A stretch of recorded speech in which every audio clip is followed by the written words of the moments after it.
materi pembelajaran kita. Baik, kita akan melanjutkan materi pembelajaran kita. Kita akan membahas mata pelajaran Bahasa Indonesia. Di bab 1 ini kita akan memulai dari melaporkan hasil observasi. Nah, saat melihat sebuah fenomena, pasti akan ada ketertarikan untuk membahas fenomena tersebut.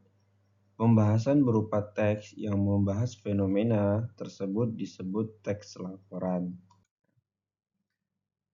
Kejadian-kejadian yang dibahas di dalam teks laporan itu, yang pertama adalah kondisi sosial, yang kedua adalah peristiwa budaya, atau juga kadang fenomena alam yang dibahas. Lalu bagaimana struktur dari teks laporan hasil percobaan? Yang pertama, memuat deskripsi bagian, pernyataan umum, deskripsi manfaat. Kaidah-kaidah teks laporan hasil observasi yang pertama adalah banyak menggunakan kata benda atau peristiwa umum sebagai objek utama pemaparannya.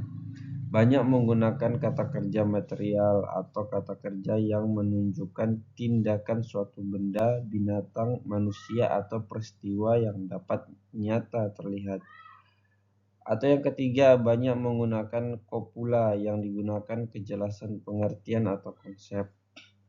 Yang keempat adalah banyak menggunakan kata yang menyatakan pengelompokan.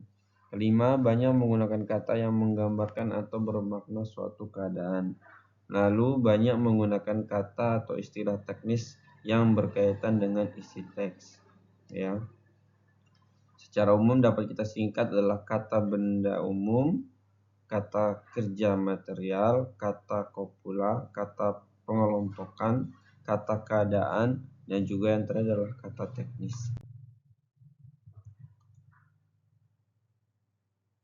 Selanjutnya adalah harus adanya evaluasi. Nah, evaluasi ini adalah penilaian atas kelebihan atau kekurangan suatu objek.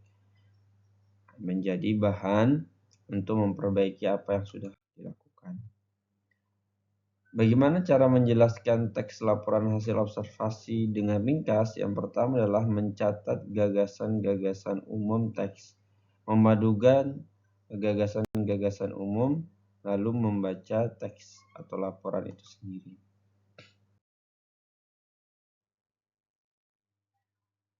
Selanjutnya adalah menguraikan isi teks laporan hasil observasi.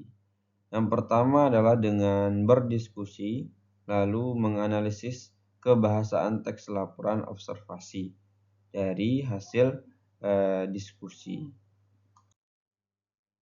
Selanjutnya adalah menulis teks laporan hasil observasi. Yang pertama adalah menentukan topiknya, lalu mengumpulkan faktanya.